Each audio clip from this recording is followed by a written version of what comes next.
Yeah. So the next thing is, we touched on it a little bit, is budgeting for retirement. Uh, and more specifically, the lack of budgeting. We talked about how that's sometimes an issue for folks. They have no idea what they're spending their money on, where their money is going. And we often say, tell your money where to go instead of wondering where it went.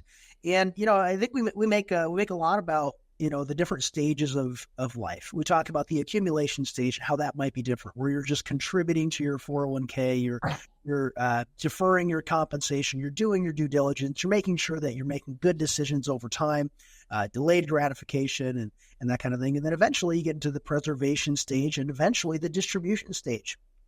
But I would argue that, for us, we're not necessarily talking about those stages as much as we are the different stages within retirement. And I actually think you do such a good job explaining the go-go years, the slow-go years, and no-go years. Maybe you could touch on that a little bit, then I'll jump right back in.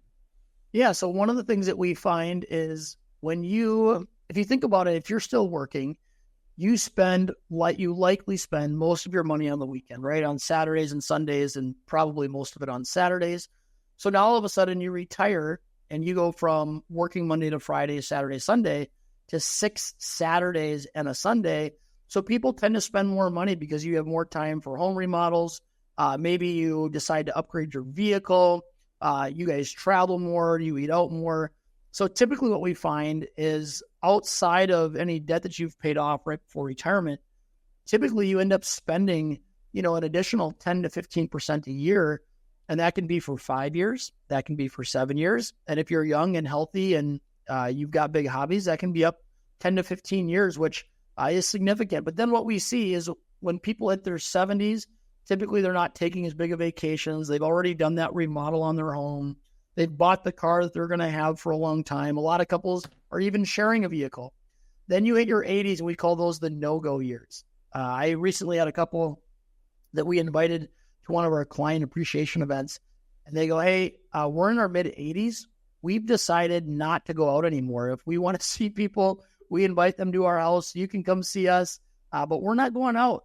A lot of them, each of them had, some things that caused pain for long walks. And so anyway, so typically in your 80s, now we start seeing your expenses drop outside of medical. And so one of the things that we can build out is your go-go years, your slow-go years, and your no-go years to say, how long does the money last as we enter in these different seasons of our life? Yeah, and the part that I want to touch on is the go-go years, because usually that's in your early 60s or mid-60s sometimes. And the reason why these are the critical years is because you have some flexibility at that time.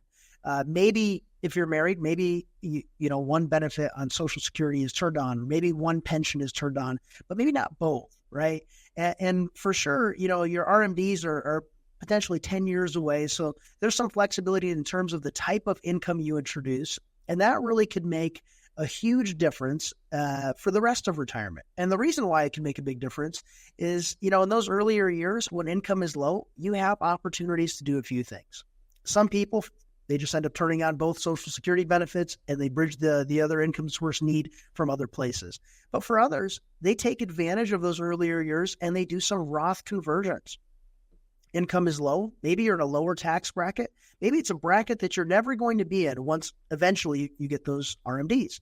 So Roth conversions are a really popular alternative and a great alternative for many folks. They not only do they accomplish what you would expect, converting money into a Roth IRA, but sometimes people do that for legacy and inheritance purposes. The other opportunity is maybe living off of those pre-tax accounts, bridging the income gap with your IRAs, your 401ks, right? Because that was the idea all along. Put money in your 401k, your IRA, defer your compensation, and then later, when you eventually reach retirement, you're going to be in a lower tax bracket. So maybe that's exactly what you need to do to live off of some of those pre-tax accounts when income is low in those earlier years. But another alternative is your after-tax accounts. You might have some highly appreciated stock. We know that stock that's been held for at least a year and a day gets the benefit of long-term capital gains treatment, which starts at 0%. 0%. Our ordinary income taxes, that starts at 10%. It goes to 12, 22, 24, 32. So anyways, on our long-term capital gains, you might be able to live off of the highly appreciated stock if you're still in the 12% tax bracket or below. And and you don't actually have to pay anything in taxes on the gain that you've accumulated over that time. So there are alternatives, but really the biggest thing is just understanding what you have, what your options are, and what makes the most sense. Laying everything out and having somebody guide you through that, and not just giving you one solution because, somebody is it just seems like everybody seems to have the same prefabricated solution for everybody. And what we find is, there is no one glove fits all. It's important to explore all the different options to make sure that whatever you end up doing, that it's consistent with your goals and objectives for retirement. And in the go-go years, as Trey talked about, I would say that's the most critical time to get it right in those early years of retirement.